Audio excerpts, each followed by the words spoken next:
don't forget to subscribe my channel Hang Duk Mana. Sas.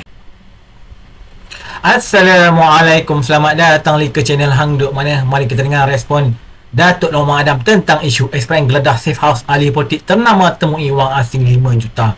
Saya baca je sikit. Operasi itu dilakukan SPM susulan siasatan skandal rasuah jutaan ringgit merbitkan pemadanan Menteri Besar Selangor MBI berkaitan konsesi pelumbungan pasir dilakukan syarikat cabang pelaburan negeri itu. Kita mari dengar respon itu Datuk Norma Adam. Dia akan minta komen macam biasa. Isu yang paling hangat, saudara, ialah isu safe house. Safe house. Saudara, mari kita lihat siapa yang bakal kena. Bila timbul perkataan safe house ni, saudara, saya terus teringat dengan satu lagi perkataan yang cukup popular, iaitu play safe. Kedua-dua perkataan ni menggunakan perkataan yang sama, iaitu safe ataupun selamat. Hanya orang yang terpilih saja tahu maksud perkataan safe house dan play safe. Dan hanya orang yang terpilih ni juga tahu bagaimana hendak menggunakan safe house dan play safe ni, tuan-tuan. Berbalik pada isu safe house ini, mesti ramai yang tertanya-tanya siapakah sosok atau insan istimewa atau ahli politik berpengaruh yang dikatakan terlibat dengan rasuah dan kartel perlumbungan pasir di negeri Selangor. Dengar cerita, orang ni sangat popular, tuan-tuan. Sangat popular. Dikenali bukan setakat di Malaysia tetapi di seantero dunia, termasuklah dalam filem-filem pornografi. Saya rasa mungkin ramai dah tahu sosok ataupun insan ni siapa. Dia memang pandai bab-bab safe house dan play safe ni, tuan-tuan. Baru-baru ni safe house ini dikatakan terlibat dengan pemimpin berpengaruh tersebut selepas safe house ini dijadikan tempat untuk menyimpan wang rasuah beliau hasil daripada jualan pasir. Paling menarik, perkara ini terbongkar selepas pihak SPRM menahan seorang kroni pemimpin politik tersebut dan berjaya merampas wang tunai berjumlah $. Patutlah Min ni selalu pergi ke Singapura, kan? Berjumlah 1.529 juta $, atau lebih kurang 5 juta ringgit, tuan-tuan.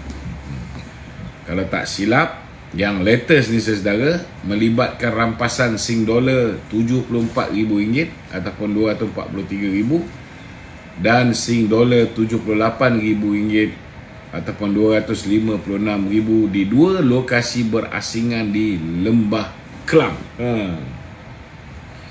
Maknanya dah 3 dah safe house. Min ni sudah pun berjaya dikesan, tuan-tuan. Tuan-tuan rasa macam mana SPRM dapat jumpa lokasi ataupun premis safe house tersebut dan merampas duit bernilai $1.529 juta di rumah itu? Lagi satu, siapa pula yang memberitahu SPRM tentang ahli politik tersebut terlibat dalam isu ni? Semuanya mestilah ada pemberi maklumat, tuan-tuan. Semua maklumat ini bukan direka atau dicipta, tuan-tuan. Rahsia ini terbongkar bila seorang kroni ahli politik berpengaruh tersebut ditahan oleh pihak SPRM. Kroni yang ditahan ini merupakan bekas eksekutif kanan di Menteri Besar Selangor Incorporated ataupun MBI. Kroni ini juga turut ditahan bersama dengan seorang ahli perniagaan. Mereka inilah yang membocorkan rahsia pemimpin terkenal tersebut. Selepas disoal siasat pihak SPRM, kedua-dua suspek ini mempunyai kaitan dengan pemimpin tersebut dan pemimpin itu juga adalah pemimpin pembangkang terkenal yang pernah mempunyai pengaruh politik di Selangor. Tuan-tuan pun tahulah siapa ni.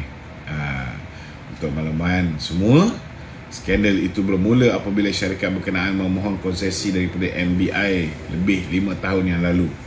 Bagaimanapun, rasuah itu dikatakan berterusan sejak syarikat itu memperolehi konsesi MBI sehingga ke hari ini sebelum terkantoi.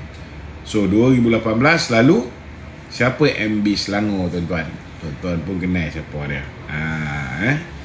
Fikir-fikirkanlah. Kesimpulannya, kita tunggu episod seterusnya dan apa yang akan terjadi pada pemimpin terkenal ini. Biar SPRM meneruskan siasatan dan dapatkan bukti yang kukuh. Sekukuh-kukuh imej rakaman kamera dalam sebuah hotel yang pernah tular sebelum ini.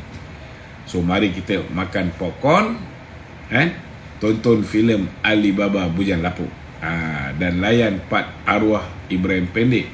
Mari kita lihat siapa yang kena. Okey, ada soalan-soalan yang nak ditanyakan daripada peserta-peserta, penonton-penonton di TikTok? Silakan, boleh ajukan kepada saya. Sementara kita melayan soalan-soalan di studio. Bersama kita di studio hari ini saudara Hafiz Hanafiah. Baru-baru ni beliau masuk bintang popular. Tapi dia tak popular macam KJ, tuan-tuan. Saya dengar bintang popular ni pun boleh beli juga undi. Ya. Beli dekat website Website. kalau dia ada duit mungkin lah. Tapi nak buat macam mana, dia pun macam Mahathir. Saya tak ada duit. Kalau tidak boleh beli undi kan. Undi pun boleh beli Boleh tu. Berita harian tu. Berita harian Selain daripada itu, saudara Daniel, saudara Saiful Irfan. Okey, silakan soalan pertama. Datuk, masih lagi berkaitan tentera laut Cina. Amboi, panas semua isu ni. Tak habis lagi. Tapi kali ini Lajnah Antarabangsa Dewan Muslimat PAS Malaysia atau DMPM minta kerajaan serius isu kedaulatan dan maruah negara. Jadi apa komen itu? Komen. Dewan Antarabangsa ni. Dulu masa dia orang jadi kerajaan, dia orang tak putuskan hubungan dengan Cina, kan? Masa program-program dengan kedutaan Cina, dia orang pergi pula, tak ada masalah. Itulah dia, tuan-tuan. Saudara, jauh sungguh khayalan Lajnah Antarabangsa Dewan Muslimat PAS ni, tuan-tuan. Sampai ke situ pula dia ingin politikkan isu tentera laut Cina di Pulau Pinang ni, kan? Ya, saya ada terbaca berkenaan dengan artikel yang disiarkan dalam Harakah Daily. Tapi saya anggap apa yang dikatakan oleh pengurusi Lajnah Antarabangsa Datuk Mumtaz Matnawi ini sebagai suatu bentuk usaha beliau mempublisitikan diri. Maklumlah tuan-tuan, kita tak pernah dengar pun PAS ni ada Lajnah Antarabangsa Muslimat ni. Kita semua sudah sedia maklum, PAS ni bila ada isu yang boleh dia tunggang, dia orang akan tunggang habis-habisan. Dia orang nak cakap pasal ekonomi makin elok, nak cakap pasal ringgit makin stabil, nak cakap pasal tukar kerajaan, jumlah tak pernah cukup. So pilihan terbaik tunggang isu yang boleh ditunggang. Dalam konteks ni, isu kedatangan 2 buah kapal ke Pulau Pinang sebelum mereka ke Bangladesh. Saya nak tanya sikit lah pada pihak Lajnah Antarabangsa Muslimat PAS ni, selama hari ni mereka ni perjuangkan Islam ke? Benarkah PAS ni perjuangkan Islam? Adakah Islam bagi PAS itu memilih isu ataupun memilih kroni untuk mereka mengkritik? Saya nak tanya lagi, mana suara Dewan Muslimat bila kroni kamu iaitu Al-Fadil Al-Ustad Dominic Lau menghadirkan diri dalam majlis meraihkan pegawai tentera laut Cina yang berlabuh di Pulau Pinang baru-baru ni? Apa saya tak bising? Bukankah Perikatan Nasional mengkritik kapal latihan Qi Jingquang dan juga kapal Jinggang Shan dari Zhangjiang ni, bila mereka berlabuh di Pulau Pinang? Bagaimana pula perjumpaan pemimpin Perikatan Nasional seperti Hamzah Zainuddin, Wan Ahmad Faisal ni, Dominic Lau, Razi Jidin, Saifuddin Abdullah dengan Menteri Kerjasama Antarabangsa Parti Komunis Cina, Liu Jianchao di KL baru-baru ni? Bila time dia orang jumpa, okey, boleh. Bila time kita jumpa, kita pergi ke China, kita di label komunis. Apa pasal Dewan Muslimat PAS dia? Jadi tak payahlah nak jadi heroin ataupun juara dan mempertikaikan kesetiaan pihak lain kepada negara ni. Semua sudah jelas ikut saluran rasmi di mana ia melibatkan Resident Naval Office TLDM dan juga Kerajaan Pulau Pinang serta dalam pengetahuan pihak kementerian. Sekolah persendirian tersebut juga mempunyai pelajar daripada pelbagai negara seperti Indonesia, Thailand dan negara-negara lain. Pelajar Cina pun ada 30 orang kat situ. Itu yang pelajar angkat bendera Cina. Itu ialah pelajar daripada negeri Cina. Sebab itulah kita lihat ada pelajar yang kibarkan bendera tersebut. Tapi jahatnya diorang ni, bila diorang kibar bendera negeri Cina, dia keluarkan gambar tu.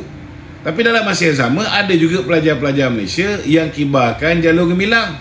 Ada yang pelajar-pelajar Malaysia yang kibarkan bendera Pulau Pinang. Kan? Yang tu mereka tidak viralkan. Nampak tak tuan-tuan? Niat jahatnya, busuknya hati geng-geng Perikatan Nasional ni.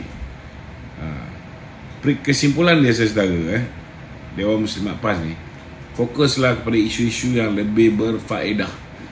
Fikirkan cara terbaik untuk perkasakan wanita Islam dalam bidang pendidikan ke, ekonomi ke, rumah tangga ke. Itu lebih baik. Orang nak troll politik, dia pun nak troll juga. Ini masalahnya tuan-tuan. Sedangkan dia tak tahu apa benda yang dia nak troll ini. Dia tak faham. Dia pun bukan setakat menipu, dia pun tertipu dengan penipuan yang dibuat oleh geng-geng Perikatan Nasional. Dia ingat betul lah student kita kibar bendera negeri Cina.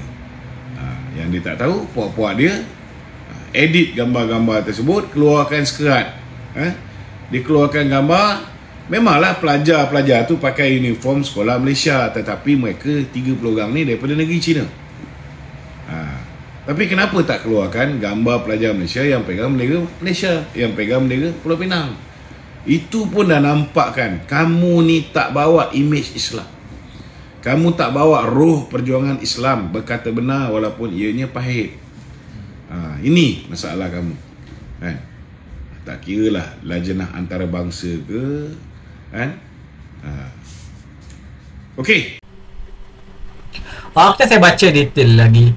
Berita harian ni fahamkan bahawa Zuri di Kuala Lumpur itu menjadi tempat penyimpanan wang hasil rasuah milik seorang individu berpengaruh dan digunakan untuk tujuan tertentu termasuk politik. SPN dikatakan menemui sejumlah mata wang Singapura 1.52900 juta atau kira-kira 5 juta selepas menggeledah rumah berkenaan. Dalam siasatan terhadap skandal itu, SPM menahan seorang suspek dan hasil siasatan berdebati terdapat sebuah ponsel disewa di ibu negara yang didakwa dijadikan safe house. Kita mari terus menyokong kajian apa pada Dapat Ibrahim. Assalamualaikum.